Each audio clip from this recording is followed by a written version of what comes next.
आजकल का मनुष्य बड़ा ही विचित्र है।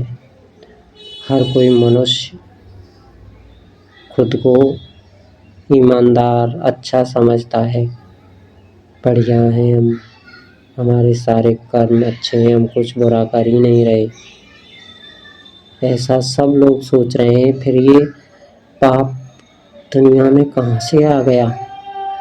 जब सब लोग अच्छे हैं तो, है ना? इतना दुख, अशांति ये सब क्यों है अगर सब अच्छे हैं तो? क्योंकि यदि सभी अच्छे होते तो पाप, दुख, अशांति ये नहीं होती, ये भी निश्चित है। फिर क्या बताएं, हम मनुष्य लोगों का ज्ञान भी आज फीका ही रह गया है बिल्कुल। वास्तव में पता है सभी लोग ज्ञान कैसा देते हैं? वास्तविकता तो ये है, देखो ऐसा करना चाहिए, निरंतर केवल एक भगवान को जहाँ भी हो वहाँ याद करो। फिर दूसरी तरफ वहाँ नहीं गए, यहाँ नहीं गए, भगवान से ये नहीं किया, तो फिर हम तो वहाँ जा रहे हैं भगवान से मिलने या उसका आनंद लेने। यदि वो एक है वहीं याद करो, सब जगह है, फिर दोगली बात क्यों?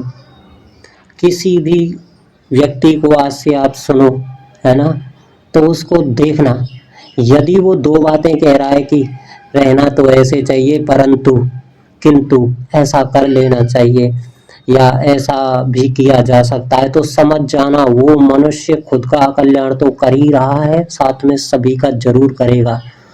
क्योंकि सत्य एक ही है और वो एक जैसा ही है। यहाँ लोगों ने सत्य को दो बना रखा है, दो तरह का। हर बात में देख लेना तुम, किसी की मैं गारंटी दे रहा हूँ, आज से ही नोट करना, जिसको भी सुन रहे हो उसकी बात पर ध्यान देना। हालांकि वो बहुत बातें तो यही कहते हैं कि ये 100% सत्य है, 20 बातें ऐसी कहेंगे तो 80 ऐसी कहेंगे कि रहना तो ऐसा था, वास्तविकता तो ऐसी है, लेकिन मनुष्य ऐसा भी कर ले, ये भी कर ले, वो भी फलाना ढिमकाना। समझ जाना वो गया, माया ने खा लिया है उसको, लेकिन उसे भी नहीं पता और तुम्हें भी नहीं पता। ये बात तुम सब अच्छे से जानते हो, सत्य एक ही है। फिर वही मनुष्य जिसका आप सुन रहे हैं दोगलापन, वही कहेगा सत्य एक ही है, और वास्तव में सत्य एक ही है। झूठ चाहे कितना भी सुंदर और कितना भी श्रेष्ठ, भले सर्वोत्तम दिखाई दे रहा हो, वो कल्याण कभी नहीं कर सकता। इस बात को अच्छे से खूब समझ लो, सत्य सत्य ही है और वो एक ही है, वह कभी बदलेगा भी नहीं। इसलिए ज़्यादा चतुर ना बनकर, है ना, थोड़ा विवेक से काम लो।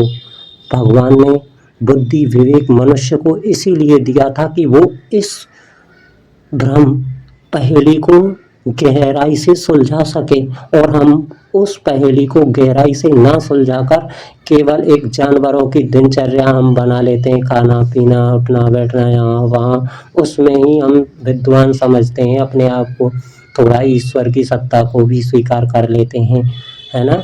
लेकिन ईश्वर की सत्ता को स्वीकार करना माना वास्तविकता को वास्तविकता से ही स्वीकार करना। तो आप ईश्वर की सत्ता स्वीकार करते हैं, नहीं तो आप खुद भ्रम में हैं और दूसरे लोगों को भी भ्रम में रख रहे हैं, है ना। क्या एक बात और याद रखना, झूठ या असत्य भगवान के ही नाम से क्यों ना हो, वो कल्याण नहीं करेगा, क्षण भंगुर आनंद या सुख का अनुभव करा सकता है ना, लेकिन वास्तविक अतीन्द्रिय सुख कभी नहीं दे सकता, याद रखना।